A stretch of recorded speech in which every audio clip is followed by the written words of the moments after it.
My name is Roy Choi. I'm an entrepreneur, restaurateur, chef, taco vendor. Found myself at the intersection of technology and food over a decade ago. And right now the city is my office. I'm on my way. And so I run everything, my whole life off of my phone and my watch. And this new Galaxy Watch Active 2 is something that keeps me grounded and focused and really helps me run my day. What I love is I love the fact that it tracks my health. You know, I really care about my health. And so I walk like 5-6 miles a day. It bumps my wrist and says, you can do it, you know, talks to me. You know, when you don't have many friends and your watch talks to you, like, oh, it's pretty cool. Galaxy Watch Active 2's best design is the fact that it's simple, slim, and powerful, just like me. Wearing this watch since the first edition. What's happened is they've slimmed everything down. They've made the band a lot more interchangeable. I can move from like nighttime to work time to fancy to everyday. Again, they got rid of the bezel. Now the bezel is all sensory. You can change the watch face and customize it to your own. So, I mean, it just keeps getting better every single rendition. I run 5 businesses off my watch and my phone. Yeah, I just don't need anything else. And then I don't try to flex like, with this huge office with all this stuff. Just keep it real tight. And then everything else, you should use that time for creativity.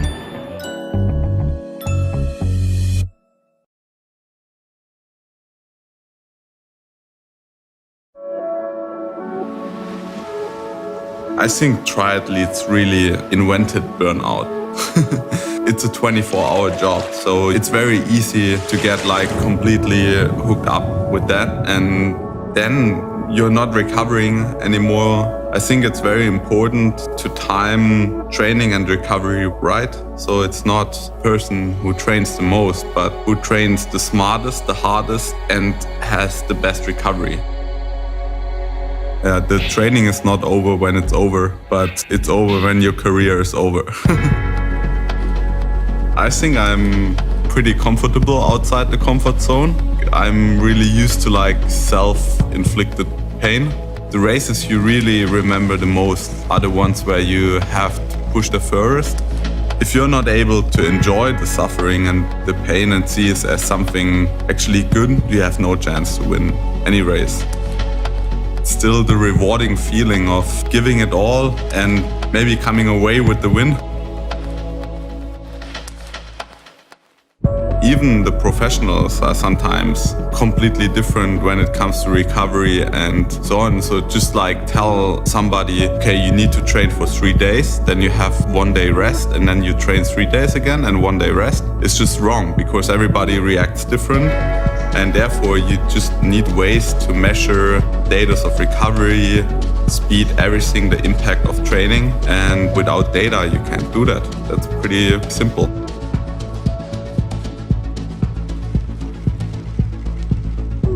The most challenging thing for me, it's just injury prevention. Yeah, how I managed to stay fit so that I could do the training that's necessary to be able to still perform at that level. And therefore, it's just very important to time recovery and workload perfectly. I think with the data that is available now, also much easier to prevent injuries and just like training overload. And also working together with my coach. So it's very important for him to be able to analyze training sessions from far away. Yeah, that's an important piece of the whole puzzle. Of course, the feeling is still the most important thing. And often recovery is not about just the body, but also the mental state, especially after Ironman Hawaii or any long course race. So therefore, I still have to rely on that, but the feeling is always really strongly linked to the workload you have done. When you feel good and when you feel happy, it's the best recovery. Trying to make your surrounding as comfortable and nice as possible is probably the most important thing.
This watch tells time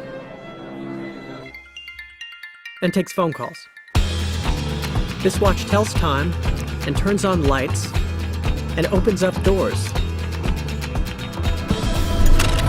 This watch tells time and communicates with satellites 12,427 miles above the Earth.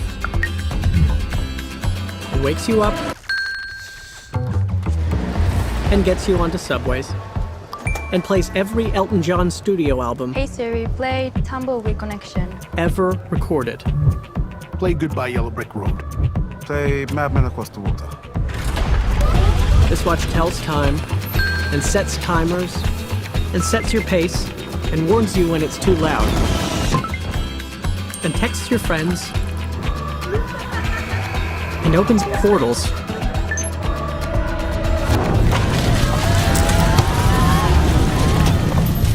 Kidding. And tracks your distance underwater and starts competitions and accepts challenges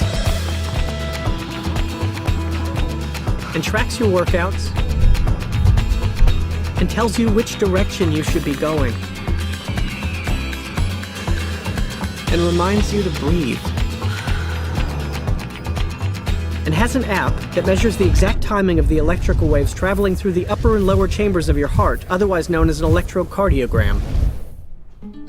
So in conclusion, just to reiterate, this watch tells time, among other things.